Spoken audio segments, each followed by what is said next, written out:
that's what we do. Set 'em up, knock 'em down, make that cherry glow. Whiskey and cigars, the gentleman's cologne. Cheers, y'all.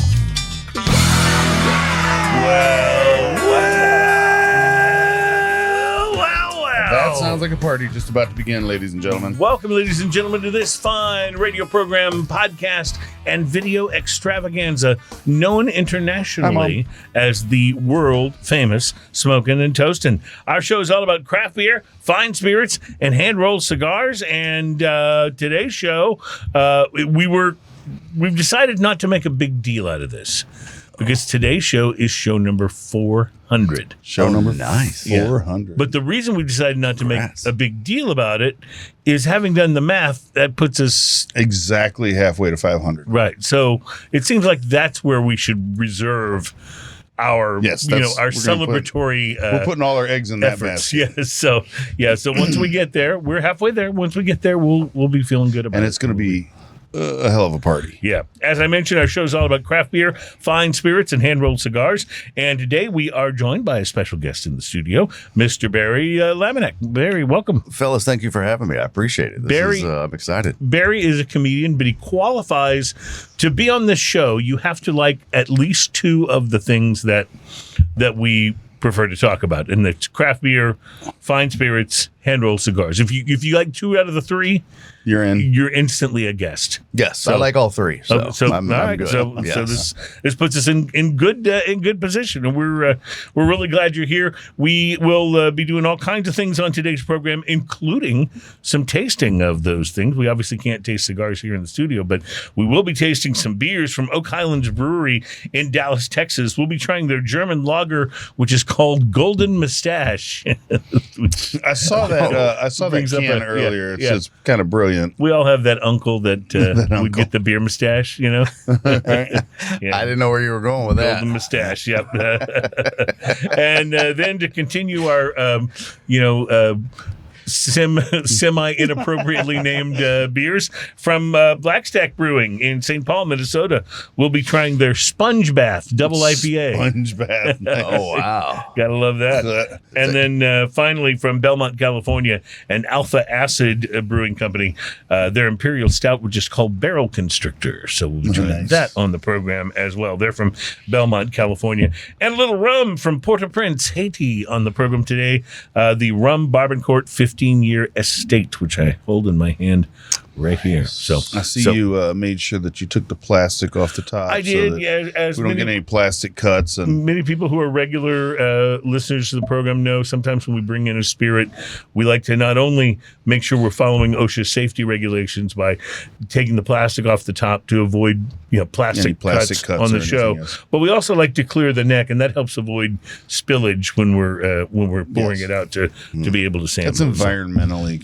That's why you do it. Responsible. We'll bring you this week's drinking fact. Our drinking fact teaser headline today is we'll always have Paris or not. So, there you go. I don't know what to say about that. Also, drinking news, our most popular segment on the program for quite some time now. That'll be coming up in the second hour of the show. And our drinking news teaser for you this morning is, or this afternoon or evening, the return of the Florida Report. So we'll be getting back to that on the program as well. Barry Laminack is joining us. He'll be doing our tastings and our fun smoking and toasting stuff with us on the show today. And speaking of tastings, it's time to do the one we like to do blind in segment number 1. Ladies and gentlemen, it's time for the Beverage of Mystery. So the way the beverage of mystery works, Barry, is that scares me. Each week one of us will bring in some kind of a beverage. It's usually an alcoholic beverage, not always, but usually an alcoholic beverage. But we don't tell anyone what it is until the big reveal after we've done a blind tasting. And so sometimes it's a seltzer, sometimes it's a canned cocktail, sometimes it's a beer, sometimes it's Malort. We never know exactly what it's going to be. Please don't be Malort. I already have comments. It smells like iced tea that's gone a little bad. It looks like smells dirty like bath peach, water. like peach tea. It looks like dirty bath water. It is very dark, and if you notice at the bottom, the dirt is still there. That's why I say there is like dirt it actually has stuff in the bottom. Remember when you were a kid and you would play in the dirt, and Yeah. your mom would make you take a bath, and you get out of the bathtub, and it's got all Yes, this ring, Exactly ring of what dirt. this looks like. My bath after I do the yard on Saturdays. This is going to taste like my lawn. It's very much sweat. peach. I have a just dog. smell I hope peach this doesn't taste only. like my lawn. I'm getting notes of sweat and hard work. And somehow that's not as comforting as it sounds like it would be. This is like when good peach tea goes bad. Nervous. It's very peachy. Yeah, I do kind of smell peach. Yeah. You're the last holdout. one to try. Yeah. He's like, I didn't know it was going to come on and taste. Yeah. Yeah. Okay. It's not as bad. It's not as bad you as were it thinking. looks. Yes. You thought Yeah. drinking was going to be all fun and games, Yeah, didn't you? it was like, come on, we just drink all day. I was like, Drink great. it. I didn't know I was drinking bath water. Yeah, you left that part out. Yeah, we just drink raw Ian, sewage. what's Come your- on. What's your take on this? It smells awkward. It smells like awkward tea to me. The taste is not as bad as I think the smell is, but the aftertaste is. The aftertaste is not good. It's a little light, It's a little aspartame-y. little Yep. not bad. It's very much a tastes like hard tea. The That's what aftertaste it is like a baby aspirin. I say it's a hard peach tea. Hard peach tea with baby aspirin. Yeah, there you Hard go. peach tea, baby aspirin. Well, and now for the big reveal, otherwise known as, is that a beverage of mystery can in your pocket? Or are you just happy to see me? Here is the big reveal. It is, in fact, a Surfside peach tea vodka. Yeah. Interesting. It is stateside vodka with peach tea, natural flavors, and artificial sweetener. Yeah, It's you can taste that artificial It's sweetener, buddy. 4.5%. And I don't know. Do they just- say what the floaties are? I don't hate what it. is I'm the just point? I'm just curious about what is it's like, real tea that the bag busted or something like that. Right. You know they and- put that in there intentional, right? Well, yeah, What's like that? I know, like with some whiskeys and good bourbons, you'll have some floaties and stuff Ian like loves that. beers that have floaties in I it. have no But, problem like- with beers that have floaties. Yeah, I don't. I don't That's hate a natural byproduct of the beer. I don't know why we have floaties Yeah. in vodka and iced tea. This. Yeah, well, that's what I don't Like understand. that's not a natural byproduct of iced tea. Well, now- unless you just don't know how to like filter the tea. Like I say, the tea bag broke. When it comes to canned cocktails and some of the seltzers and different things, I find that Terry generally will like them a little more than we do, and that He's a little seems more to forgiving be, on that. That seems to be the pattern with this, because you said this is drinkable. It's drinkable. I mean, I'm curious about the You can they're have mine. Really turned off by the chunks of tea. Yeah. but it's not Chunks of tea. horrible. Like it's not a bad drink in general. Like You're it's not right. as bad It as some of kind of them. look like the tea bag broke. at It's some made point. with real tea chunks. Yeah. Of course, it comes in a skinny can, which does two things. It makes my hand look huge and makes me feel like I'm losing weight as I'm. At the same hold time. It. Yes, absolutely. Well, So- they're certainly not going to put it in a bottle because they don't want you to see the floaties because then What nobody amazes would me- buy it. What amazes me when I go, generally I'll go to Specs when I'm looking for a beverage of mystery, and I'm just amazed at how many choices there are. Yeah. Of course, I have Oh, to yeah. buy a 4, 6, 12, or 16 pack in order to get that choice. Yeah. Which means I wind up. If anybody wants some of this, I have some in my fridge, and I'll Send it to you. Yeah. But I'm amazed though at how this entire category has grown. I mean, it's taken over aisles now. Well, we've had some that are actually pretty good. Barry, Doritos makes one, and it tastes just like Doritos, except for it has alcohol. I in brought it. that one. That Yeah, was it's great. fantastic. Really? Yep. We've had a couple that have really been pretty good. Yes. and then That's we've had surprising. some that have been just not at all. I'll mean, say this is better than some we've had. I will It say tastes that. better yeah. than it looks. Yeah. I mean, some do have a real unpleasant taste. It's special. Yeah. I just don't know how, all of these companies that do these, they all have, taste testers and people who work on these Yeah. formulas. Like, at what point do they go, Yep, I think we got it. That's the one. That's the one. At some point, they stopped here and went, nailed it. Right, yeah. Because you could, okay. Because you could do that, like with beer, you can tell it's like, okay, the brewmaster was proud of this, right? Were they really proud of this? Right. I don't know. Or was it, Close okay, enough. guys, this What is should as we good call as we it? can get Let's it. call it rushed to production.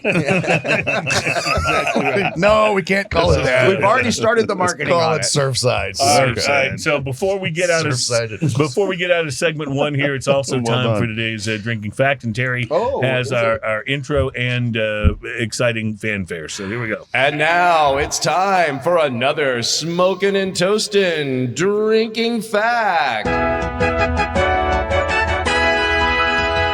All right, so I still love that Best fanfare fanfare so ever. much. All right, so since we are into October now, it is time to start thinking about all things Oktoberfest. So I have come up with an Oktoberfest drinking fact, and this is true, and I bet you didn't know it.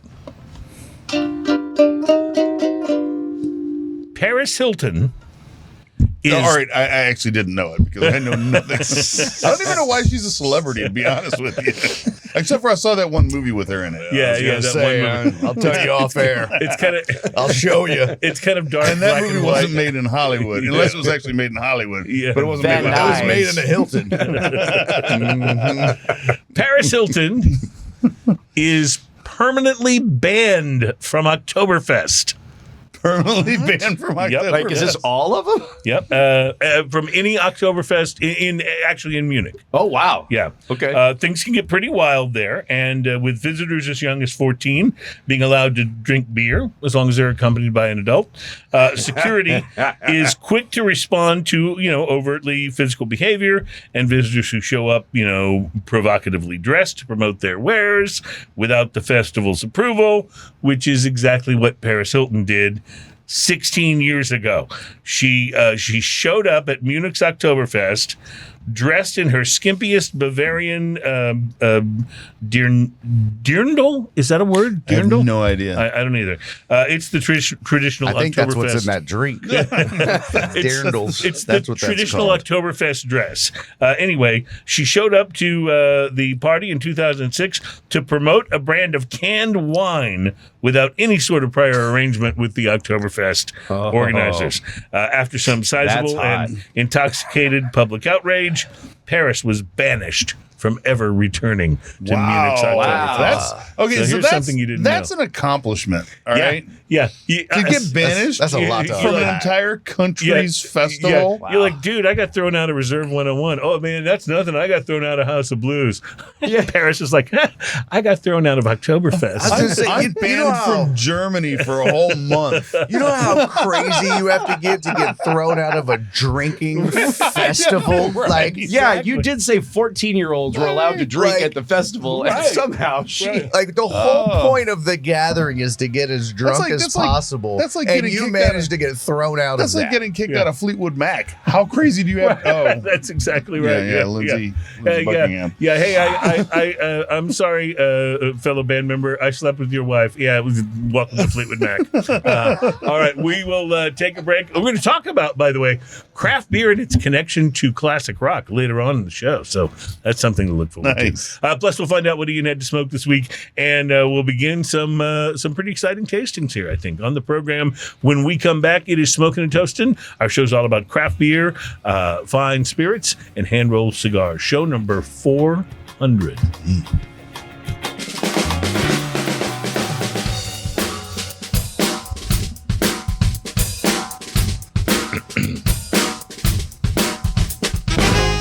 Welcome back. It's Smoking and Toasting. Our program is all about craft beer, fine spirits, and hand-rolled cigars. We'll find out about Ian's cigar for this week in just a moment. But first, a Celebrity Spirits update. Dun, dun, dun, dun. Celebrity Spirits update. This is new. Okay. Yeah. As you know, exemplified by my my rousing fanfare. Yeah. Dun, dun, dun, dun. So the latest celebrity to come out with a celebrity spirit is someone that I recognize and acknowledge their talent, but I'm not a fan because it's Derek Trucks of the Tedeschi Trucks band. Dude, that guy He's a great is an player. absolute beast. He's a great player. I do not deny that. But I will stand by what I've said before on this program and many others. I have yet to hear the song that needs to be 20 minutes long. And I'm talking about even the greats. I mean, Stairway to Heaven, it's wonderful. But it doesn't need to be 20 minutes long. Purple but Rain, I will counter. it's great. 7-8 minutes. I will not counter. 20. I will been to a counter Skinner with this. concert? Coming from the lineage of the Allman Brothers band, Yeah.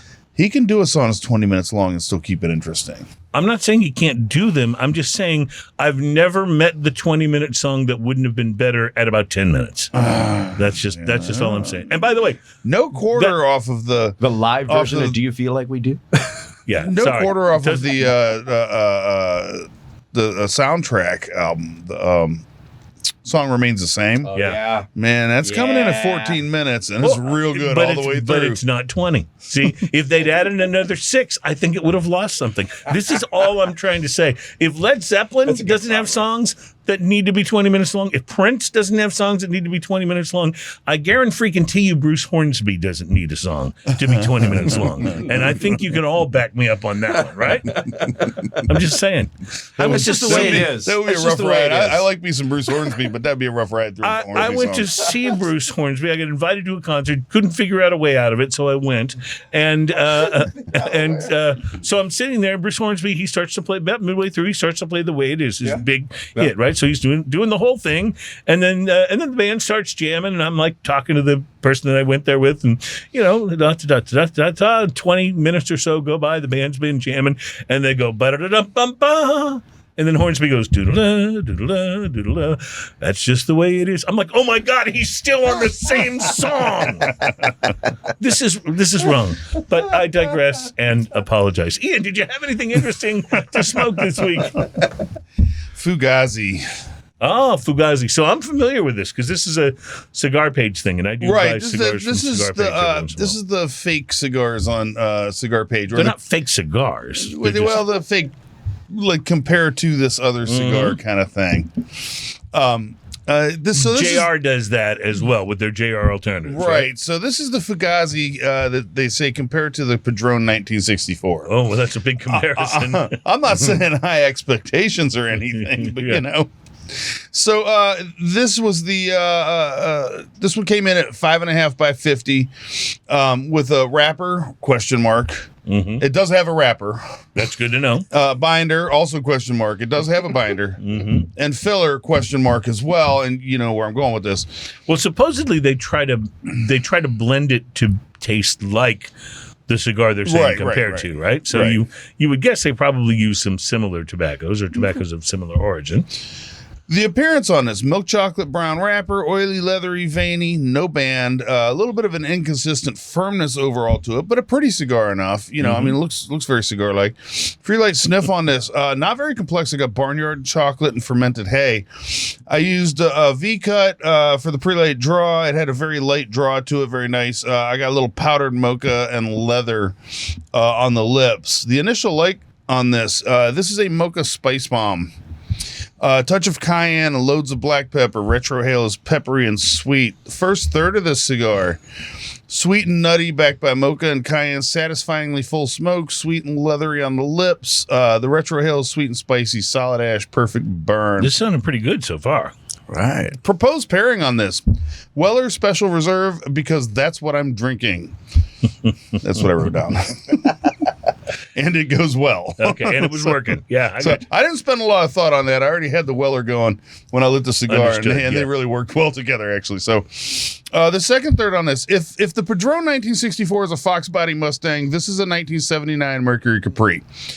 Certainly not the real deal. It could be mistaken for it if viewing from a distance into direct sunlight. Nutty and sweet with pepper and cayenne. It has the basic profile as if someone made a copy in their garage without sanding it quite smooth enough around the edges. Retrohale is mocha and sweet, nutty with pepper, solid ash, perfect burn. There's a WTF moment. Please see the picture here.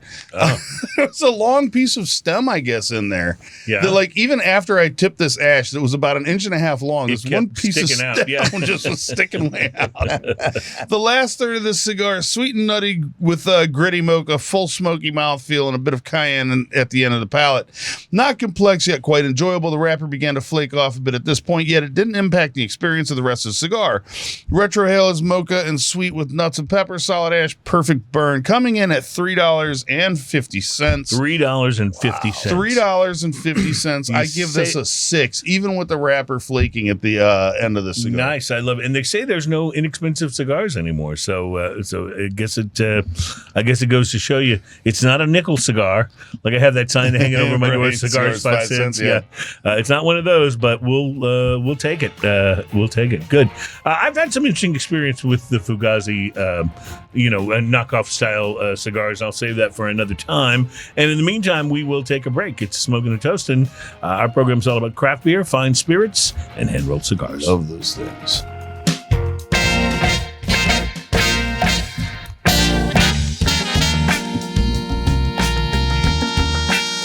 Welcome back, my friends. It's Smoking and Toasting. Our program is all about craft beer, fine spirits, and hand-rolled cigars. So in this segment, we're going to be tasting... So now it sounds even worse. I was about to say we're going to be tasting the Golden Moustache. And see, there's something about this beer name that just feels inappropriate when you say it. Golden Moustache. Something's very, very wrong. So taste the Golden Moustache. Yeah, that sounds wrong. Well, Ian pours that. So I pour it on the table. Let me tell you about the cigar that I had this week. It was the Cuba Aliados Cabinet by Ernesto Perez Carrillo. Now, back in the day, which for me means back when I was so broke that I usually bought the cheapest cigars I could find, I used to smoke quite a few Puros Indios cigars. Yeah, I remember those. And then their sister blend was Cuba Aliados. Now, I liked the Cuba Aliados better, if my memory serves, because it had just a little more depth of flavor, and maybe just because it had Cuba in the name. So it sort of sounded like maybe it was supposed to be a little higher quality. But in any case, both of these brands wound up going extinct until 2021. When the Vandermeer family of cigars, they're the owners of J. Cortez and Oliva Cigar Company, bought the rights to Cuba Aliados. They put them back on the market in 2 versions. One named the original blend, which apparently isn't the actual original blend. It's just called the that. name. Right. But the original blend, it's a regular production one made by Julio Arroyo of the JRE Tobacco Company, who Ian and I both have huge respect for and got to visit their plant in Honduras, and it was amazing. Awesome. Yeah. And the Cuba Aliados by Ernesto Perez Carrillo, which is a limited edition release produced, obviously, by EP Carrillo. So I was pretty excited about this, actually. You know me and EPC. I love all the EPC stuff. Yeah, so this was the one I smoked this week. It was a torpedo-shaped cigar, as you'll see here, that I will admit looked pretty tempting. But that said, it definitely had a little bit of a rustic-looking exterior. Mottled brown and red color, plenty of visible veins, a nice band improved from the original version of Cuba Aliados, and a single band at the foot. There were not a whole lot of notes on the pre-light sniff. A little bit of grassiness, some earth, and the same for the cold draw. I had snipped the end of the torpedo off with my cigar scissors, so I went ahead and lit it up. Definitely no Nicaraguan pepper blast for the first puffs. Although I did pick up earth and leather and a hint of citrus on the tongue. About ½ inch in or so, the citrus faded, and I got the first notes of pepper, which I thought was a decent trade out. First third came in at about medium bodied, but I felt like the cigar was building in intensity as I started into the second third. Construction seemed solid with a wavy but manageable burn and a nice easy draw, which I appreciated. Cedar was the biggest addition to the second third of the Cuba Aliados. Earth and leather continued, as did the black pepper, which was kind of tingling on the tongue and dominated the retrohale. The final third, mostly cedar and earth, although I did pick up a hint of coffee bean and a vanilla note that balanced the pepper out a little bit. Overall, I'd call the Cuba Aliados by Ernesto Perez Carrillo a good smoke, but not a great one. If you compare this to the Cuba Aliados that broke me used to smoke, it's definitely an upgrade from there, no question. But this cigar in no way compared to the incredible smokes coming out of the EP Carrillo factory. La Historia, this was not. And That's as if to remind me such of a good this, cigar. since I did this and put my notes down about it, since then I was out with my friend Ian here, and he handed me a La Historia, and I smoked it, and that further cemented the Locked fact it that in, there's a little Just bit how of good difference, they are. a little bit of daylight between these two cigars. But it's I'll go ahead and give you the bad news. If you pay suggested retail for these babies, you're talking $13 to $14 per cigar. Ooh. And that's the same price as a La Historia Toro. Yeah, or an Epic Pledge. That's not Toro. even a choice. Yeah, and this cigar was not even in the same ballpark as those two. But here's the thing.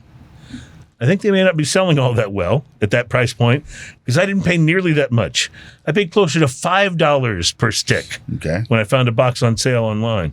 So price to quality at $13 to $14 a cigar, $3. Oh, okay. But at $5, an easy 5, maybe Nice, even a 5.5. This would be a great cigar to smoke in the car with the top down, or just kicking around outside walking the dog. But if you're looking to sit and savor a smoke, go the La Historia route. I'm telling you, that is a magical cigar. So for those of you joining us who aren't familiar with our price to quality scale, this is a scale that goes from 1 to 10. If you get a 5 on the price to quality scale, you get exactly what you're paying for. Right. Anything that punches above 5 is bang for the buck, a little better, or punching above its weight class. Which I thought at my price of $5 a stick that I paid for these, I thought it was punching a little bit above its weight class, right? But you want to talk about a $13 to $14? No, not at all. And what you pay for it has a lot to do with your experience too. Sure, Like I feel, absolutely. Well, So look at how much you enjoyed your cigar. It was $3.50, and you feel like it outperformed that price. If my cigar was double the price, it would have been definitely a 5 or under. If it was 3 times the price, like the cigar that it's supposed to be the copy of, it would have failed. Yeah. But it was still a good cigar. Right, exactly. Exactly. I continue to point out that one of the highest rated cigars we've ever reported on this program was when Ian smoked a Black and Mild. A Black and Mild. Yeah. Really? Yeah. It certainly wasn't as good as some of these other cigars that we've talked about, but it was 90 cents? Yeah. Yeah. It's a 90-cent cigar. I sat down with some friends. We played Cards Against Humanity, and I enjoyed the heck out of it. So what's wrong with that? Like, is there any problem with that price to quality? That was an awesome 30 minutes. Great 90-cent experience, right? Yeah. Yeah.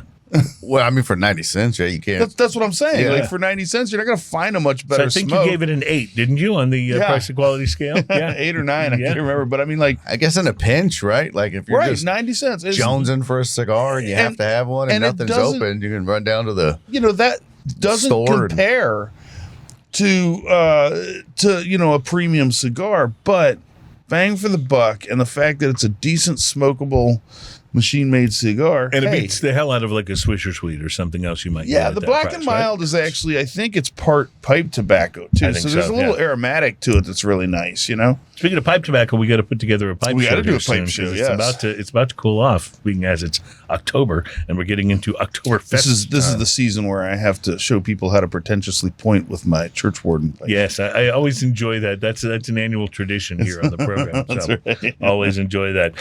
One of our traditions is doing a little beer tasting. We're about to do that with, and I keep trying to find ways to come around to this and not make it sound creepy. Okay, I'm going to say Golden this. Moustache, okay. This golden mustache smells wonderful. Oh, no. See, now I'm getting more and more troubled by the minute for this path we're headed down. So, oh, man. The best part is it's not golden either. Yeah, right. It's more like it's a brownish. It's a dirty brown mustache. That's what it is. All right, now we've gone from bad to worse. About 5 years ago or 7 years ago, this might have been a golden mustache, but now it's getting a little older. Yeah. As long as this isn't the Sanchez Brewing Company, I think this we'll be smells okay. like. This dirty. Smells so good. It smells so malty and just this smell. This is a beer forward beer right here. Highlands Brewery is out of Dallas, Texas. This is a German lager called Golden Moustache. And your thoughts, sir, after the first sip? It's fantastic. Mm-hmm. I love this beer. Originally brewed for the hardworking people of the Ruhr district in the Westphalia region of Germany. Dortmunder is a full-bodied, moderately hopped, slightly more alcoholic answer to the Bohemian Pilsner and Munich Hell styles. Crisp and clean with the perfect balance of hot bitterness and malt sweetness. The malt on this is so malt forward. I absolutely love this beer. Yeah, it is almost like a malted milk ball. Golden Moustache is a Dortmunder lager that is the perfect reward for a hard day's work. I would crush this. That's really good. All day long. Enjoyed that. Yeah, it is. This it is is so malt forward that you almost like. This is almost an Oktoberfest. Yeah, it really is. I'm honestly imagine eating a pretzel right now. This is how. Yeah, Oktoberfest the this bready is. notes in this are so good. The sweetness right up front. I mean, this and a pork chop, that's a meal. Yeah, OHB again out of Dallas. You can find them online. And I don't know. Have we ever tried Did you any get of this their other beers? local? I got I a hair believe in so. mine. Yeah, I'm sure that was from the peach tea. It's mustache left over. You can really Little taste the mustache. Yeah. You know, when you have a mustache, that happens. The other day I was teaching guitar lessons and I inhaled and I felt the hair. I was like, oh. And now I'm sitting there in front of my student. She's looking at me and now I got to reach into my mouth and grab this hair. Yeah. You're like, I was like, I'm going to go wash my hands. I'll be back. We need to go down to the mustachery more and Mustachery. get some balms. Did you ever see A Million Ways to Die in the West? The mustachery? Oh, Yes, yeah. Neil Okay. Patrick Harris. All There you right, go. There you go. That's another wonderfully gratuitous pop culture reference from Terry, our producer. I love those. They're my favorite part of the show.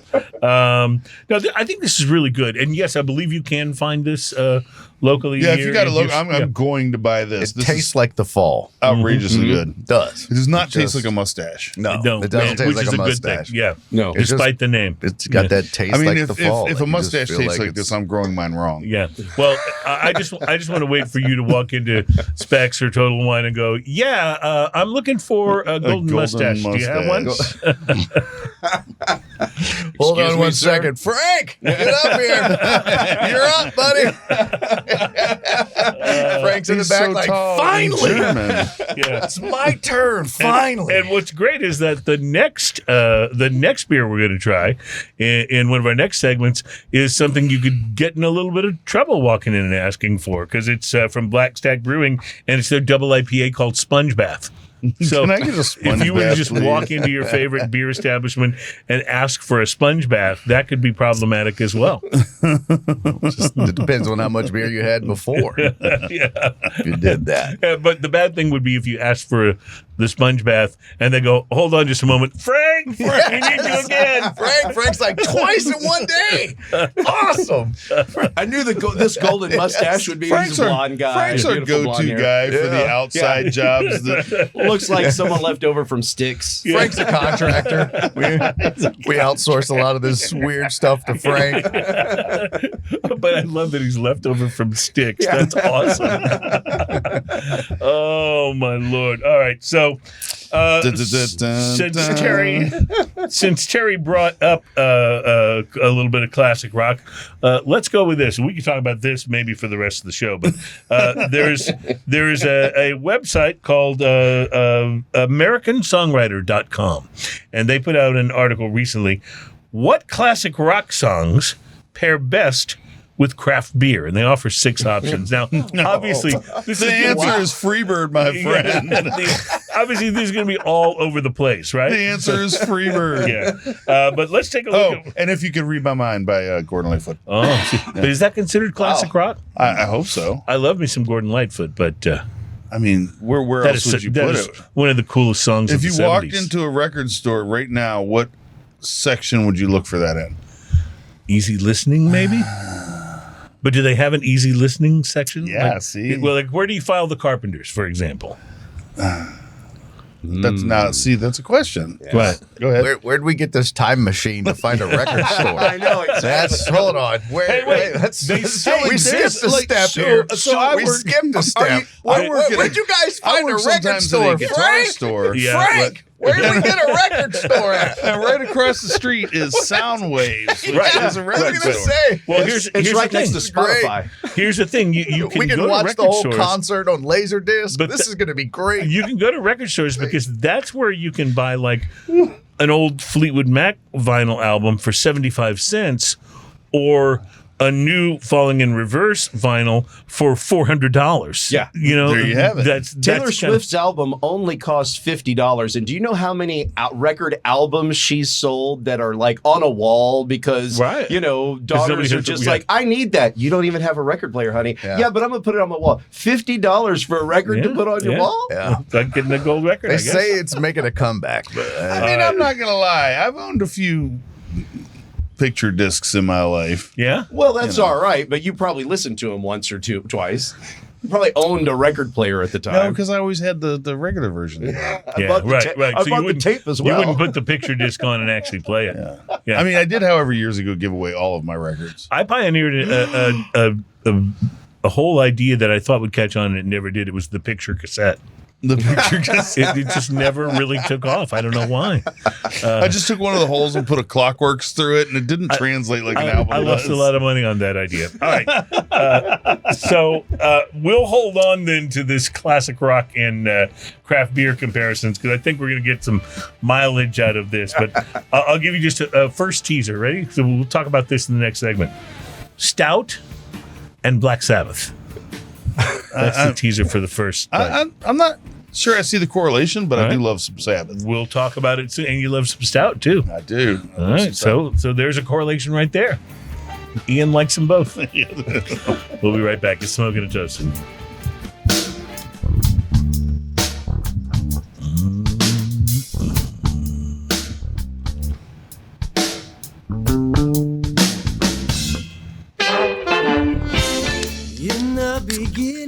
Welcome back to Smoking and Toasting. Our program is all about craft beer, fine spirits, and hand-rolled cigars. It's show number 400, and we're very excited about that. The Big 4-0. Our special guest is Barry Laminack, who is here with us in the show today. And we're talking, as Ian's pouring our next beer, we're talking a little bit about classic rock and craft beer. And, you know, what I find really funny about music is that music plus time equals not nearly so outrageous as we originally thought.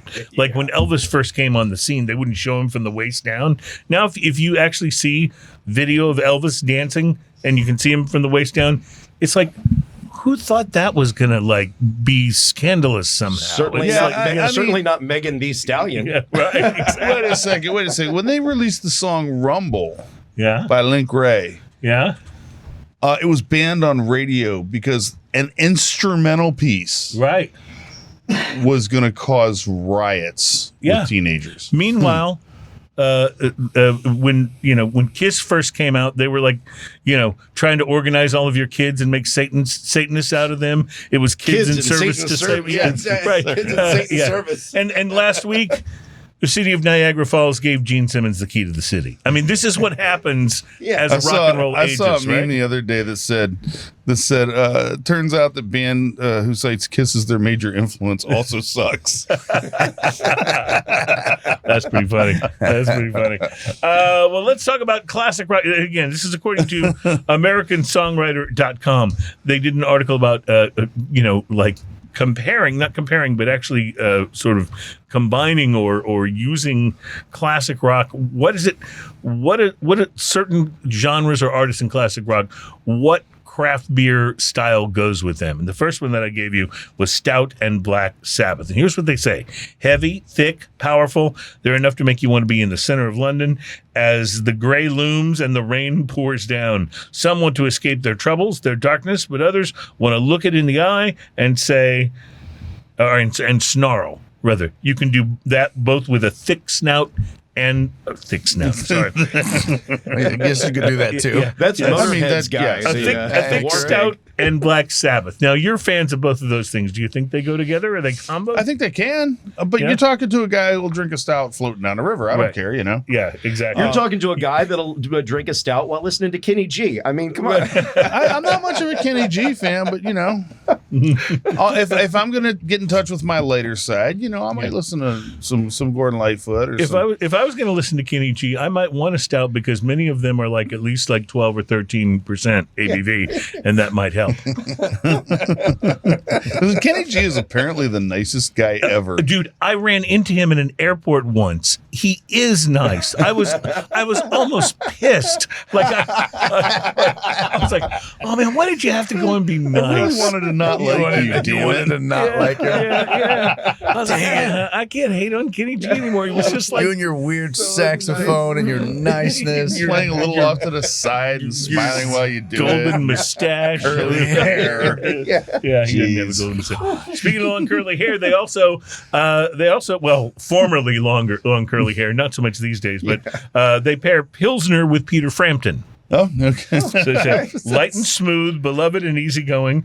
Are we describing Peter Frampton or Pilsner? Doesn't matter. Pilsner, you know, what about Do you pills like oh, we what's do? his name? Jimmy Buffett. Like Right. goes with a Pilsner, I think. Yeah, I think so. Yeah. My first thought was Michael McDonald. Oh. There's a great story about Michael McDonald making his way back to his hotel room. Yeah. And he's on some kind of psychedelics. Yeah. And he happens to walk into his hotel room, and what's his name is on Saturday Night Live being Michael McDonald. and he's like, I don't remember doing this at all. He's like totally tripping out. He keeps He's like, forgetting. 's he's watching himself. That's It's a supposedly great. true story. It's actually, yeah, it's a story from Michael McDonald. That's fantastic. It would have only been better if he was tripping and was like, am I there right now? Right. Whoa. I mean, I'm paraphrasing the whole thing. It's a hilarious story from Yeah. I was going to try to do an impression of him saying live from New York it's Saturday night, but I just want you guys to know I thought better. I thought better of it. IPAs and the Eagles. I figure I'm going to hear from you on this. You don't need a reason to listen to the Eagles, man. IPA is one of the most popular craft beers, just as the Eagles personify the popular classic rock genre. But, and again, I didn't write this, I'm just reading it. There is also a bitterness to the IPA style that is brewed with tons of hops. Hotel California, which is an all-time classic rock offering, is also a little bitter, jaded from the sins and glamour that Southern California offers its Yeah, stars. but Hotel California is not the only song they wrote. Let's think New Kid in Town, and that doesn't go with an IPA. Right. No, true. True. You almost want to, yeah. No, New Kid in Town's going to be more of... Actually, you kind of want a Long Island iced tea with that one. Yeah, I think you do. Amber Ale and Guns N' Roses. Oh. Okay. I can get behind that, I guess. All right. And how about Brown Ale and Heart? Yeah. Does that work for you? Brown ale, yeah. All right. And finally, Summer Ale and Bruce Springsteen. I think they're reaching on that one. Yeah. Well, I mean, you don't want to just drink something heavy after you've been born to running. True. That's true. Yeah, but Would how I are you be going to thrown get off through the- those? How are you going to get through this? And do caramels, taking gonna out say- the weather. How are you going to get through all that? Yeah. Drinking a summer ale. I don't think you that's could true. drink and listen to Bruce Springsteen because you got to concentrate. Yeah. Like that song is a novel in and of itself, right? Highway is jammed with broken heroes and a last chance power drive. I feel like I would get Are you kicked off the serious? show You if I serious? said what I'm about to say. Okay. I think he's way overrated. Oh. Yeah. We have to go to You're on the commercial dark break. side. Sorry. We have to go to commercial break right So now. overrated. It's Our Smoking comedian has Toasted. left the building. We will be right back, where we'll taste some sponge bath. See, By the way, have you tried this yet? no, and we'll talk about it coming up.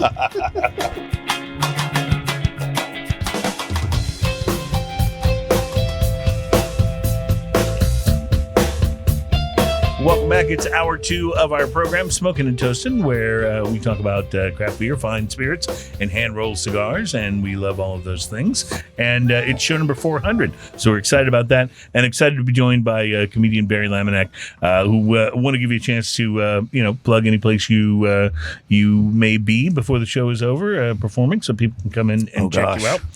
So I'll give you a chance to think about that. Yeah, please do, because I have no idea. I have to go look at my website. I have no clue where I'm at. What is your we'll- website? We'll send people to your website then. Yeah. Which BarryIsFunny.com. Yeah. With an A. BarryIsFunny.com. Yeah, Barry with an A. Don't spell it with an E. Don't be a jerk. Just so you know, your last name or your first name and my last name are the same. Yeah. That's right. When we first were introduced, I was like, oh, which does Kindred one of those spirits. people. Yeah. which does though cause me to question the website name Barry is Funny, Why? because it could also be talking about him. No, it's not Ian Barry is funny. Okay, just Barry. Is just funny. clearing that up. Well, So that's Says you're going to be in Beaumont at the MGM Elegante Hotel. Hey, I feel like you're November trying to hurt 15th. me. fancy. Yeah, that's Yeah. fancy. I thought you were just going to be at like the Haha Zone or something. No, no, no. I don't know about you guys, but this beer is fantastic. Is it? I haven't even tried All it right, yet. we'll talk about it, but I just want to mention This is the there is no such thing as an Elegante Hotel in Beaumont. I used to live there. I know. I'm just saying. Hotel. There is no Elegante in Beaumont. There's a But there is apparently a sponge bath beer, sponge bath IPA. Sponge Bath IPA from Black Stack Brewing. Wow, We've been that's- honing our soft and that's squishy delicious. IPA game since we opened our doors in 2017. Our constant pursuit of hop perfection leads us down many paths, but some combinations lather better than others. Strata, Cashmere Cryo, and our hand-selected Mosaic and Citra Cryos, soothing and Pull the refreshing, Mosaic out of here for sure. just like a sponge bath at Burning Man. Relax, rinse, and repeat. a sponge bath at Burning Man. That's a sounds mental scary. image. is that the note I'm getting? yeah. Hints of This is actually quite delicious. Sponge bath water. It actually is. It's very citrusy, but a very different sort of a citrus It's feel. also astringent. Like the aftertaste is a little astringent, and I kind of like it because it has a little bit of pine cone to it, but just a kiss of it, not a lot. Barry, we find that people either are IPA people or are not IPA people. I'm not, but this is really good. At first, like it was kind of sweet for me. A little Yeah. palate shot. Yeah, like, kind of settled in. and I'm not an IPA guy, but this is really good. Yeah, I love this. I just feel like they got real creative with the hops and yet still produced something that sort of like But a the hops- mainstream That hazy IPA taste. that hop profile comes across citrusy, but also a little creamy too, which is really interesting because you don't usually see those two things together. And I don't think of a sponge bath as being creamy. I mean, Okay, okay. I'm going to go ahead and shut the mics off so y'all can discuss that. Thank you. We'll see you next week. Where I'll mute myself. Won't Yeah. say anything. Yeah. Shout out FCC. Yeah. But listen, All right. I just want to point out this is the guy who in the last segment said he thought Bruce Springsteen was overrated. Yep. And you guys are going to get on me about Nope. sponge bath? I'm just trying to keep y'all on air. I'm filtering myself. Just trust me, that Yeah. was for y'all's benefit. During the break, by the way, we took him out and replaced him with another comedian who Yes. looks just like I him. am an Yes. I'm an AI version of me. Yeah, exactly. I love Bruce Springsteen. He is the best. There you go. We appreciate you. We appreciate you coming forward He with is so that. great, guys. I I love appreciate you that. coming forward with that. This is Haiti has been in the news a lot in the past couple of weeks because of I was going to go there, but I just can't go political on this show. I can't. But there's been a lot of unfounded stuff about people from Haiti in the news this last couple I of like weeks. dogs and cats. They're friendly. I do too. They're friendly. I like them. I support dogs. By the way, my wife for my birthday got me this great pullover sweatshirt that says "Tell your dog I said hi," and it is the official merch of the YouTube channel that I love watching, the We Rate Dogs channel. And so all of their merch stuff goes to help pay for surgeries and medical care for dogs that need That's awesome. something so they can be adoptable. Right? that's Yeah. cool. So it's really cool. Anyway, I just wanted to mention that I got that and I love it. And you can go to their WeRateDogs.com, I think is the name of their website if you want to check it out. Anyway, on to the rum. This is rum from Haiti. It is from Port-au-Prince. It's where it's distilled, and it's called Rhum Barbancourt. And this is a 15-year rum. Now, remember the rules in rum is 15 years. That has to apply to the youngest rum in the blend. Yes. So every rum in this blend is 15 years or older. So this has been aged a while because many rums are pretty decent at It says 3-4 on here, years. rum elaborated from pure sugarcane juice aged in oak barrels, Yeah. distilled and bottled by La Société You can du get Rhum, the astringency Barbancourt. of the oak Yeah. on the nose for sure. Yeah. Yeah, I mean, the oak is way out Very front just medicinal. immediately. Rum Barbancourt has been produced in Haiti since 1862, following an ancestral family tradition of unique craftsmanship passed on the Gardere family for over 160 years. I'm sorry if I slaughtered that name. Produced from pure cane sugar juice, distilled and aged in oak barrels. I was just about to say a little brown sugar. Folks, this Yeah, is delicious. Yeah, right This away. is really- little brown the, sugar. It's Uh, about right a away. $53 bottle of rum. And they have younger expressions. I just went for the 15 sounded so good, you know. So This is really, really delicious. Like for how it smells, I thought it would be. I would have more of like a pepper note, more of a, but it's kind of sweeter on the palate than I thought it would be. little on the snickerdoodle side of life. Yeah, Little of that Yeah, it's cinnamon and really sugar. nice. Yeah. Lots of vanilla. yeah, Lots of vanilla. I'm a fan of vanilla. that's good. A little bit of that. So you sure we can't smoke a cigar in here? Because I'd be set. Now. Let's go. Let's do this. Well, Now I'm a a little little bit of that wheelhouse. raw sugar cane kind of note too. That I will mention this too, just what you were saying about cigars. Rum in general, especially a really good sipping rum, almost always goes with most cigars. you have to get an extremely funky rum, right. That's like, not and good you have for to it to look not go. for a rum that doesn't go with cigars. It almost, like you said, Yeah, almost it always. is one of the most easy pairings that you. This I think though- most people default to like a whiskey or a bourbon. But, Sure. And they, Rum and but tequila man, do great with cigars. Yeah, well, tequila was the first spirit I started pairing with cigars, and then I kind of branched out into rum, and then eventually into whiskeys and I bourbons. could but- get that though. The pepper, if you get the right peppery tequila that goes with the peppery, cigar. Yeah, I was having some tequila and a cigar over the weekend that was just like they were just doing their thing magically. I'll have to go back and try to set that up for a review. See because what it was. it was just absolutely wonderful. But yeah, this would go with almost any cigar I can think of. Yeah. From a Candela all the way to like a big full-bodied La Flor I had Dominicana. that triple Maduro last night. Would go wonderful with this. I'm The kinda double digging it. Lajero from LFD. Yeah. Yeah. So good. Kind of digging it. All right, Cigar Hall of Fame exists. It's a thing. It exists, and they have inducted 3 brands. I wanted to share that with you and congratulate the 2024 Cigar Hall of Fame inductees. The first brand, La Flor Dominicana. We just mentioned them. Just did. They were inducted. They were founded in 1996 by Lito Gomez, and they're known for crafting bold and flavorful cigars. Perdomo, also inducted into the Cigar Perdomo. Hall of Fame. Great. Founded in 1992 by Nick Perdomo, and they have a reputation for exceptional construction and a meticulous aging process. And the third inductee was Rocky Patel Cigars.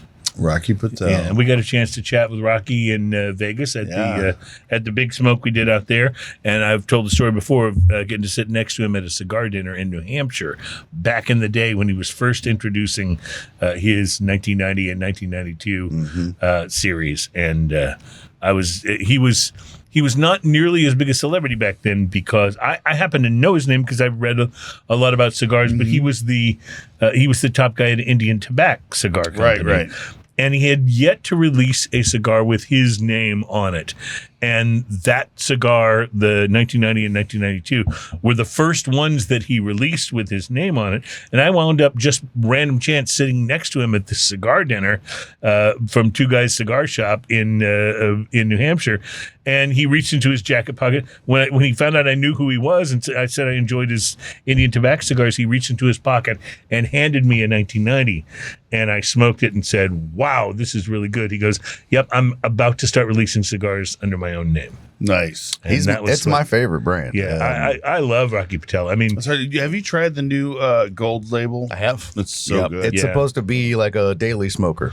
And that I am released. so good. I am hoping to get just one cigar from Ian for Christmas, and the Rocky Patel cigar is what I'm going for. The one really? That's the one that's $100. Yeah. Oh, is that what that is? Just one cigar. That's all I'm asking for. What you got? The What is single cigar. It's the blanking on the name of it right now.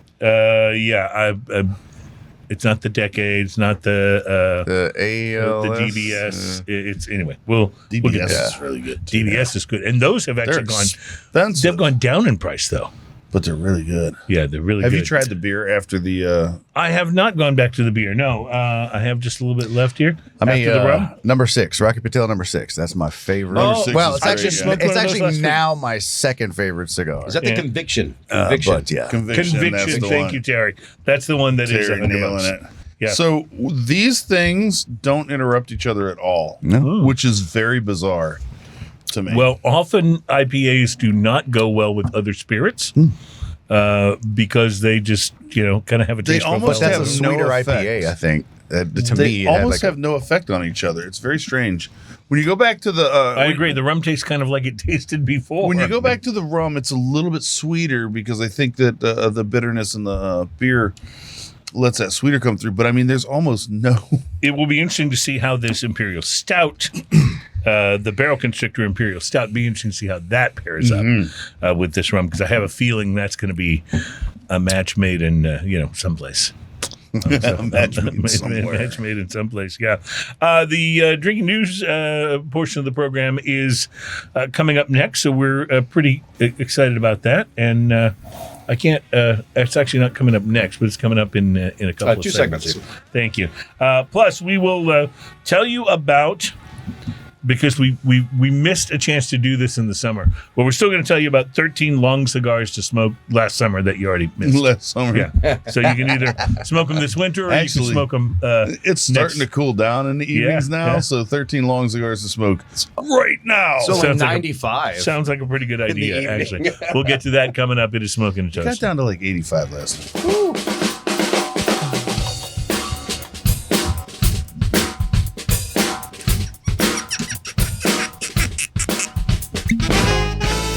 It only just occurred to me that there's a lot of similarities between that squeaking, opening sound and like having a DJ in your band who does the scratching on the turntables while you're trying to get into the next song. or whatever, Right. Yeah? Pretty cool.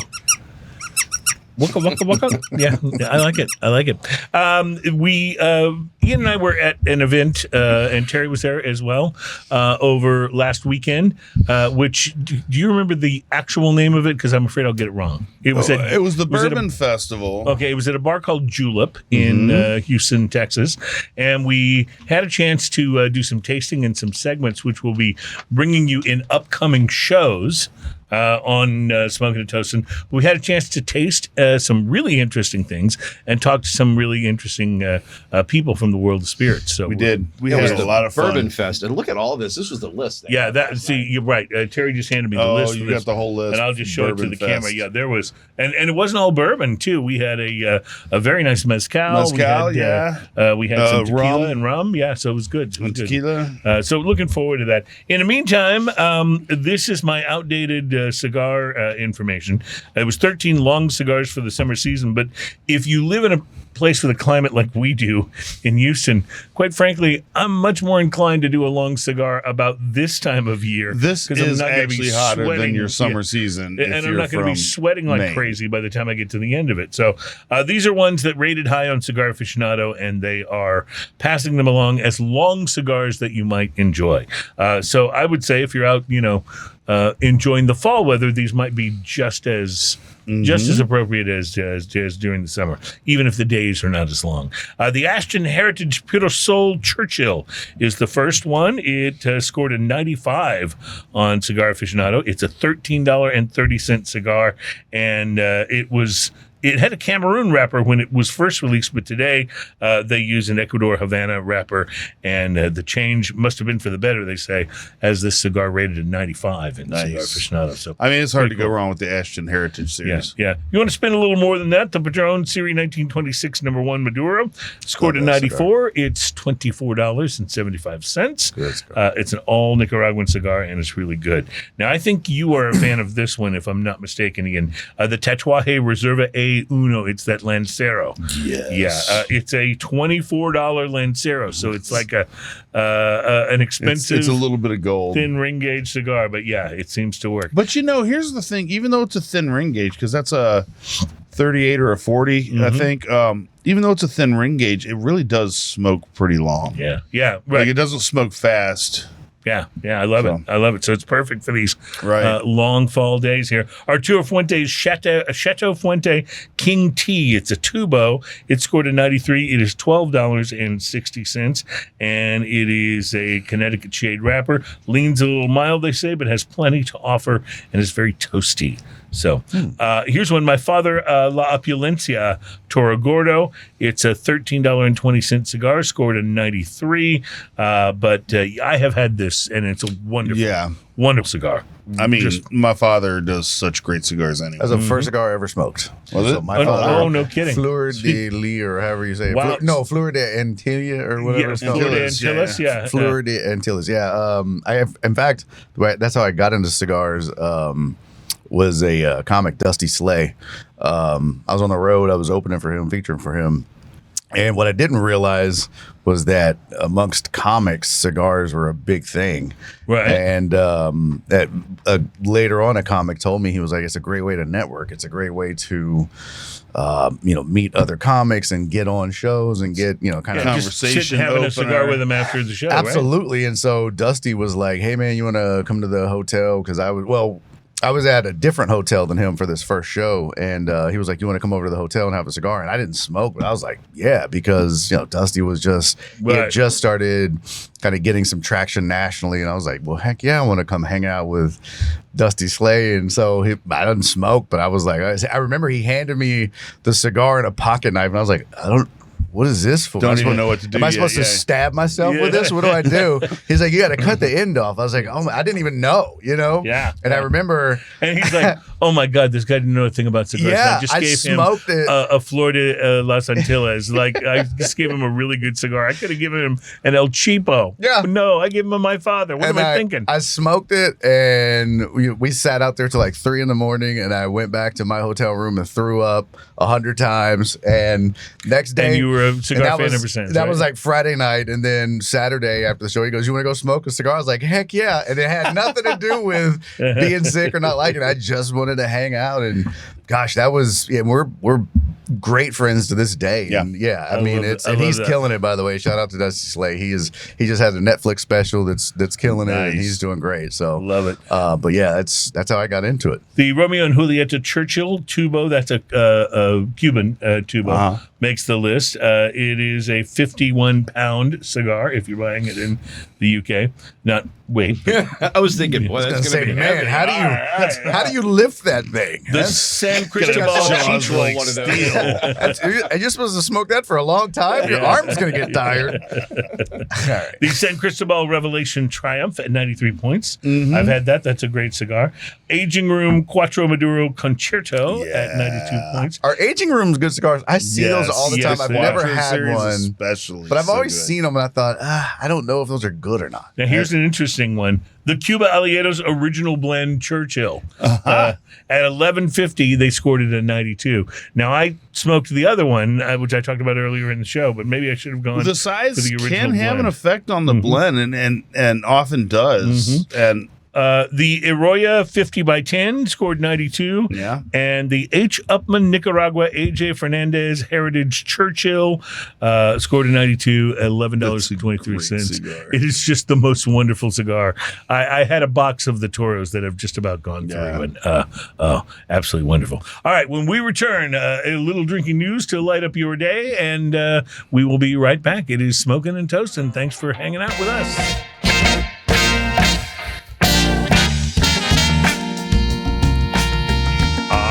Welcome back, ladies and gentlemen. It is Smoking and Toasting. Our program is all about craft beer, fine spirits, and hand-rolled cigars. And I have to get you another beer, don't I? You do have to give me another beer. I will do that while you bring us into drinking news then. It's time for drinking news. Drinking news, drinking news. Now it's time for drinking news. Drinking news, drinking news. Now it's time for drinking news. A Florida man with one arm said he had a gator for a pet. When asked about his absent arm, he said,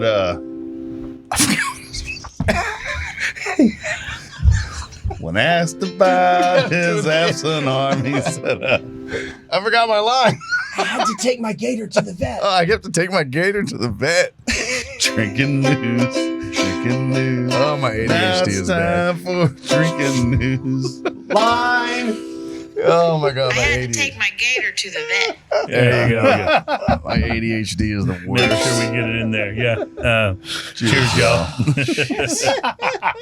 The worst. All right. Well, in commemoration of our 400th episode of Smoking and Toasting, The big 4-0. drinking news. Fantastic. How long have you guys been doing this? 400 episodes. Well, no. Every week. Well, no kidding. That like It's like years-wise. 7 years. Yeah. Really? Yeah. That's great, man. Well, in commemoration of this big 400th episode, Drinking News is only slightly embarrassed to bring you another installment of The Florida Report. Oh, see. Incidents and accidents from the Sunshine State. And we will just mention, by the way, that our best thoughts and support do go out to those in Florida who are recovering from the effects of Hurricane Yes. Helene. Yeah, so this has nothing to do with the Florida Report, but thought it was appropriate. But you're to still mention. ridiculous. Yeah, thought it was appropriate to mention. A Florida man's still going to be a Florida man. No matter what, yeah. As we will show you here, Dateline, East St. Louis, Missouri. Thank you. I forgot there was a delay in that. Yeah. One thing we know about Florida man is that no two are completely alike. Some drive riding lawnmowers to their favorite bar, some try to use tacos as legal ID, and some just have rather unusual hobbies. Like this Florida man, who is facing a felony charge in Missouri after engaging in his favorite hobby.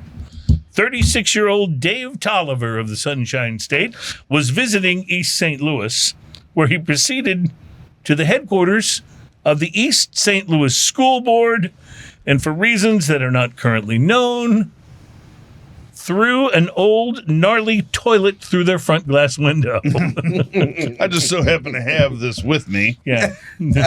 Police who were called to the scene were told that a man carried the commode up to the building and then launched it through the front glass before sprinting away. Using their clever detective skills, officers were able to apprehend the Florida man about a block away at the corner of 11th Street and Cleveland Avenue, and they are pretty sure they have the right guy because police say they found him sitting on a second old toilet on the corner. Florida man.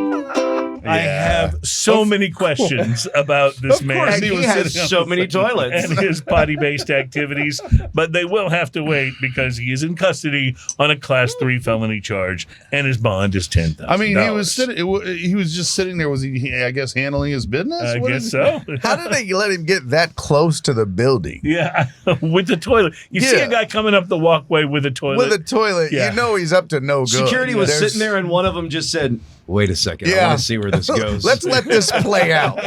Let's see how this happens. Let's like That makes me think of that scene in the Holy Grail where the guy's running up from a distance and the guards are kind of just looking at him, and all of a sudden he's right there in their face. yeah. And I don't know why that's so funny, but that's hilarious. Well, because it's in Holy Grail. Everything in Holy Grail Everything. is There's funny. that. Dateline Tampa, where a dog adoption gone wrong made national news when several women got into a fight over the potential adoption of a special needs pug named Bluey. Florida pug. According to Dominique Amorosa, who runs the Rags to Riches Animal Rescue Group, she and her mom were conducting a meet and greet where they introduced a dog to a potential adopter to see if the two will be a good fit. They determined it was not, because Bluey is a special needs pup who uses a wheelchair-like cart for mobility due to having his back legs injured from being hit by a car. Omarosa said the woman who wanted to adopt Bluey wasn't a good fit because she already had several other dogs, and that's not such a good idea when introducing a special needs dog into the They're equation. going to roll him over. Yeah. The potential doggy mom, however, did not take this well, and she simply refused to give Bluey back. And she even struck Omarosa's mom when they tried to take the dog. But then she turned around and threw Bluey back at them, this dog that she wanted so much, then went to her car and returned with a gun. The woman cocked the gun and put it to Omarosa's head, but fortunately did not pull the trigger, possibly because a neighbor had called 911 and the cops were on the way. The Tampa Police Department has not yet apprehended the pistol-packing doggy mom. Wow. But they did track her down, and they say the investigation is ongoing. The best news about this story is that Bluey is safe and sound, and Omarosa hopes to be able to find him a good forever home very soon. She did that way out of order. Yeah. Pug. Yeah. She could have just taken the dog and then when they came to the car, been like, look, I have a gun and driven off. But that got weird. Dateline St. Petersburg. Now, this has happened to all of us. I've been there. This has happened to all of us, right? You sell your business to someone else, and then you disapprove of the way that they're running it, so you do the obvious thing and pee on their door. Well, of course. A Florida who doesn't doctor, do that? a Florida doctor named Giovanni Bayula, Florida doctor. sold his medical practice to allow fellow physician Dr. Dylan Dinesh. Sold it to fellow physician Dr. Dylan Dinesh. But since the sale, some problems have arisen. Dr. Bayula reportedly has become upset over the business with Dr. Dinesh in recent months, which has prompted him to seek revenge. Dr. Dinesh operates the affiliated health clinic out of Dr. Bayula's former St. Petersburg office. And according to court records, Dr. Giovanni Bayula decided to take matters into his own hands He took his own matter into his own hands. by going to Dr. Dinesh's office, which was his former office, and soaking the front doors with pee. Police report the door was soaked in, quote, gallons of fluid, which had the odor of urine. Wait end a quote, minute. Gallons? according to the website, The Smoking How did Gun. this guy do this? Yeah. Is this like guy multiple a trips to camel? go? Like- Yeah. But the Florida man did not stop there. Oh, so he wasn't no. he wasn't coming straight from the source. He had stored some up, is what I have to assume. About a month later, he returned to the property and unleashed another cascade of the rank-smelling liquid on Dinesh's He's door. just marking his territory. Yeah, on both occasions, cops say Bayula and his vehicle were recorded by surveillance cameras. They also say that the urine-smelling liquid soaked into the front wooden doors, causing irreparable damage. Dude, you know what smells a lot like urine? Yeah? Urine. Bayula was arrested and charged with a felony count of criminal mischief.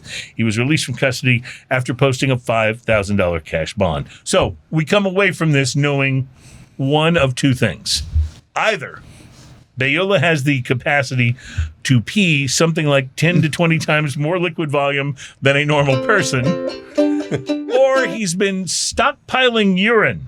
Wow. Saving it in some sort of bucket or something. I'm not entirely sure which and one then of those carrying it with prospects them to dump it is on the more on the door. disturbing. Yeah. I think it would be interesting if he linked up with the first guy and had the toilet and they just kind of teamed up Yeah, where you're he right, would it would throw the toilet and then he could With- urinate in the toilet. Right, yeah. Maybe throw that as like a Molotov cocktail And then style if they tried to- thing where if they he tried to would- say toilet? something, yeah, you know. if they tried to say something to him about it, he'd be like, "Hey, I went in the toilet." Yeah, I mean, Right, we right. technically used it. And I mean, then there was just- a toilet sitting there. Yeah, you gotta I admit- was there. I used it. This is quite a way to express your displeasure with someone, right? Yeah.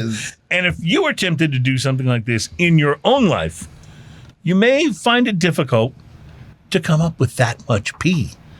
So, I mean, Bring a friend. you got to store it somewhere. yeah, That's right. that doesn't sound And again, I think that's weirder. sanitary, Yeah. pleasant on the nose. So, as a public service to you, the listener, our team of miscreants here at Drinking News has come up with a few suggestions for you, which I will share with you in the form of another drinking, and with appropriate apologies to the old David Letterman show, another drinking news top 5 list.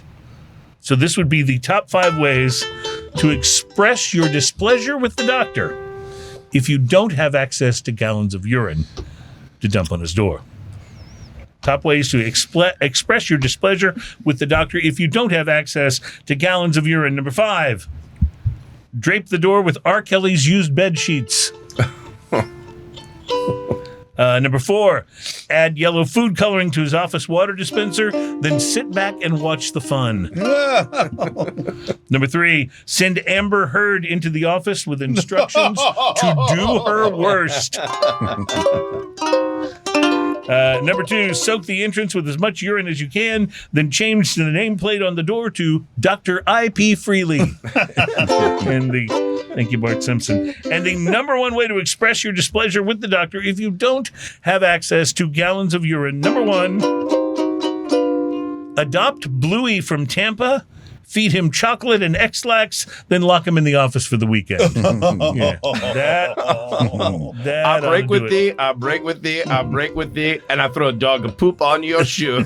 Reporting live from Florida, where I'm really mad at my doctor, so I'm drinking lots of water.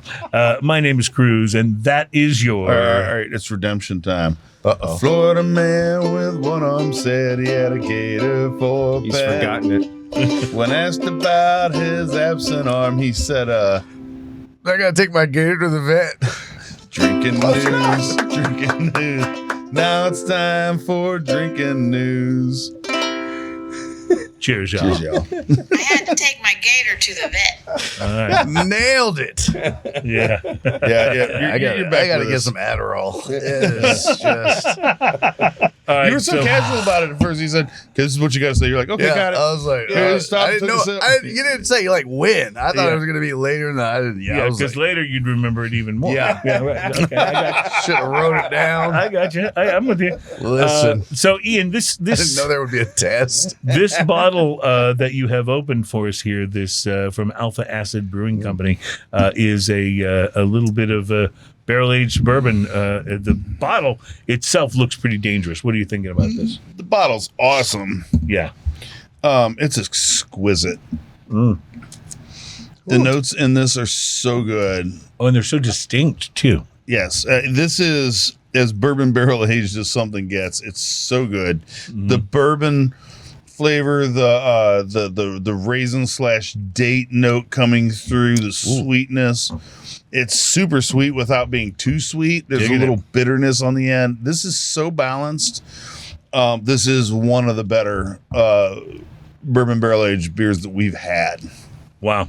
That's saying a lot because we've had, 400 We've had episodes. some downright We've had some stunning downright- ones, yeah. and this one ticks all the boxes. So this is from the brewing company. It's called Alpha Acid Brewing Company. It's the first time we've ever had a beer from them on the show. And they are out of Belmont, California, which is a little south of San Francisco. So, Barrel Constrictor. Plus, that's nice. Coming in at 14%. yeah. Imperial Stout aged in bourbon barrels. And Let's see I'm what else feeling they have. that 14%. I can Oh, tell it you. says right here, according to the Surgeon General, women should not drink alcoholic beverages during pregnancy. I feel like they lifted that from somewhere else. Yeah, I think I've heard it before. That doesn't sound totally original, It's but kind of like when a comedian steals another comedian's material, that's like Yes. considered the cardinal sin of comedy, That is right? the worst thing you can do. Yeah. In comedy. Yeah, by far. Yeah. I saw Carlos Mencia was coming back. speaking of which, Carlos can say the same thing that I always say on this show. If you steal from me, you've stolen twice. Yeah,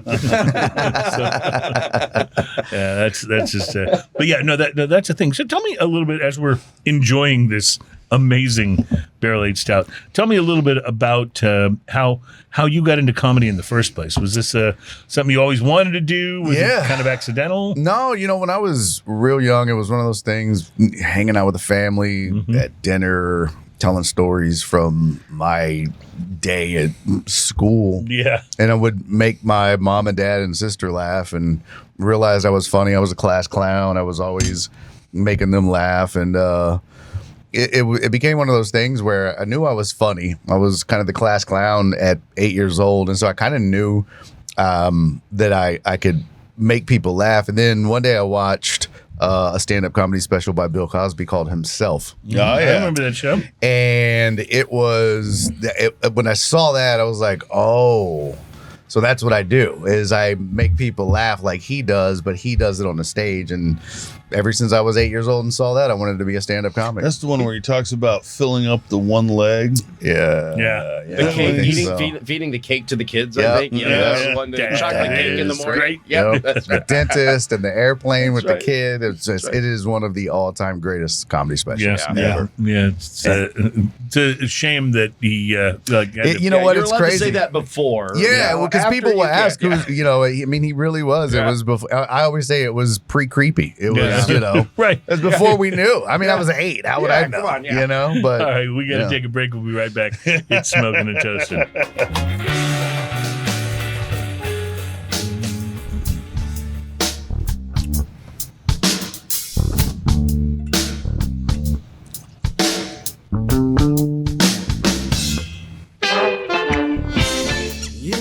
Welcome back. It's Smoking and Toasting, our program all about craft beer, fine spirits, and hand-rolled cigars. Comedian Barry Laminack is our guest on the show today. I want to ask you, Barry, you mentioned how you got into cigars from a fellow comedian who invited you to come smoke cigars, and that's how you sort of learned to like them. Is there camaraderie among like fellow comedians, or is it only certain ones, or is it really more competitive and cutthroat than you might think? How would you describe the... I mean, comedy is a solo sport. I always tell new comics that, you know what I mean? It's a solo sport, but it's also kind of cliquish. It's like, especially on the local scene when you're coming up, when you're new, it's still very much like high school. Yeah. And a wonderful comic who's local and he's just now starting to really start to blow up, Andy Huggins, once told me, he said, you know, every comic should have their clique. Every comic should have their friends. And because when I first started, I was kind of upset that no clique accepted me or no comics would, but Right. that's by design. I mean, no, because there's so many comics that start and quit that you don't want to take the time to invest in a new comic because they're going to quit in 6 weeks because it's really hard to do this. And so there's so much burnout and attrition, and people, they think that they're going to start this and in 2 weeks become a star. It's like so many people that start podcasts, right? They think, oh, I'll do a podcast and within a month I'll be famous. And it's like, no, that's not how this works at all. We talk about this on this program because Smoking and Toasting, the podcast version of what we do, is in the top 3% of all podcasts of all time. And the reason that we can say that is because only 3% of all podcasts are still active and right. did a show last week. That's it. And we That's it. check both those boxes. So guess what? Top 3%. 3% of all podcasts. That's us, baby. Ladies and gentlemen. And it's the same thing with comics. I mean, I can't tell you how many comics I have seen come and go. I've been doing this 11 years, and I mean, it's just crazy. At what point did you go, okay, this wasn't just something I wanted to try. I can do this. Is what I this do, is yeah. what I do. You know, where was that for you in the process? It was early on because I started so late. I wanted to do it since I was 8, but I kind of had this misconception in my head that, well, you can only do this in LA or New York, or I'm a native maybe, Houstonian, born and raised, and I've lived here all my life. And so, I mean, I got lucky in that I was just in between jobs at 38 years old and sitting at home, and a buddy of mine that I worked with at ESPN Radio, he worked at ESPN Radio at the time, knew a stand-up comedian that worked there as well named John Westling. And he was like, man, if you want to do stand-up, I'll introduce you to my buddy John Westling. And he did. And John was nice enough to give me some great advice to get me started. Yeah, he gave me great comedian, advice. He said, you'll make tens of dollars. Yeah, boy, that's right. But you know what? I think the advantage is that I had life experience at 38. I had just I worked for Fortune 50 companies. I was a project manager. I was in IT for 20 years, and you know, so I mean, I had life experience. And so when I would get advice, or I would, I could process it better than a guy who's 20 and has no life experience. And so I moved up a lot faster. And I think that's when I knew, okay, I can do this and do this quicker than most. So did you do like open mic nights and things like that? To try to get That was started? his advice is, and this is for, I guess, anybody listening that wants to be a comic. This is advice I got. It's the best advice you'll ever get if you want to start stand-up. He said, just go and watch comedy for 6 weeks, as much as you can watch. Every night, go to as many open mics as you can go to as many shows. So like there might be 3 open mics in one night, or there might be 3 shows. Go to all of them. And then go home and write. Don't perform for 6 weeks. Just watch. Watch when you're at home. Go out to shows and watch. And then when you're not watching, write. Wow. And then he said in 6 weeks after that, then go up and perform. What is it like to just abjectly bomb? Does it like hurt your spirit? To everybody, right? It happens to everybody. When it happens to you the first time, it is excruciting. I bet, it is. yeah. I mean, you want to quit. The minutes go by like hours. Yeah, it feels like hours, and it hurts. Like it physically hurts. Yeah. You know what I mean? That your pride hurts. It feels like hours is going by, and it might be a 10-minute set. It might be a 20. What's worse is when you're headlining and bombing, because you're doing 45 minutes. Right, and you got to keep and going. you're like, you realize early that, okay, this is not going to be a good show. And you this know crowd that. does not get me. 5 or 10 minutes in that, okay, this is going to be a bad show. And so I always tell young comics, the best thing you can do sometimes is, give yourself 10, 15 minutes on a longer set. And if you know it's bad, the best thing you can do is acknowledge it. And I've done that sometimes where I'll be bombing and I'll just stop. Because you try to, your instinct is, I can get them. And you just keep trying and trying. And I'll tell them, man, sometimes the best thing you can do is just stop and go, boy, I really suck tonight, don't I? Oh my gosh, this is awful. Are y'all hating me as much as I'm hating me? And sometimes when you do something like that, the crowd goes, can break that shell. Oh, thank God he knows he sucks too. And then when that happens, there's that we're all on the same page and they forgive you. And now they like you. It's crazy that's so funny how you can because turn a crowd just by acknowledging your bombing. As a musician, I see people that get on stage, and when they get self-apologetic about anything, it's super cringy, but that's a very different situation. Very different. You have to acknowledge, because comedians, a lot of times when crazy stuff happens in the room, I've had people fall on the floor and like during a set, like almost pass, like not almost, but like pass out, and where we've had to get paramedics during a show. And the worst thing you could do is not acknowledge that or not talk about it afterwards. The lights have gone out, but I've seen young comics, their instinct is just to go to jokes, and it's like, man, you got to stop, and just be a human and be in the moment. And sometimes when you're bombing, the best thing to do is just step back from being a comedian and just be human and be in the moment and be like, I really suck right now, don't I? And they're like, yeah, you do. And you're like, man. They're like, you know what? I appreciate that you are honest about that, and that we're here with you, dude. It's all right, you know? And that's most of the time when you do that, it can really flip that set. I just like to say to those who have joined us for the 400th show today, we really suck today, and we, we're feeling, don't we? Didn't the Thanks show for joining us for the big 4-0. Yeah. Yes. We are, though, halfway to 500, so we'll continue to press forward, and we appreciate you guys talk about y'all's math being a part of this. We were told there would be no math, so we're I got flip-flops on. Come on, man. Yeah. All right. Have a great week, everybody. Thank you, Barry Laminack. Thanks for having me, guys. BarryIsFunny.com. BarryIsFunny.com. That's the place to go to check them out. And thank you guys for being a part of our show today. This has been Smoking and Toasting. Cheers. Cheers. My name is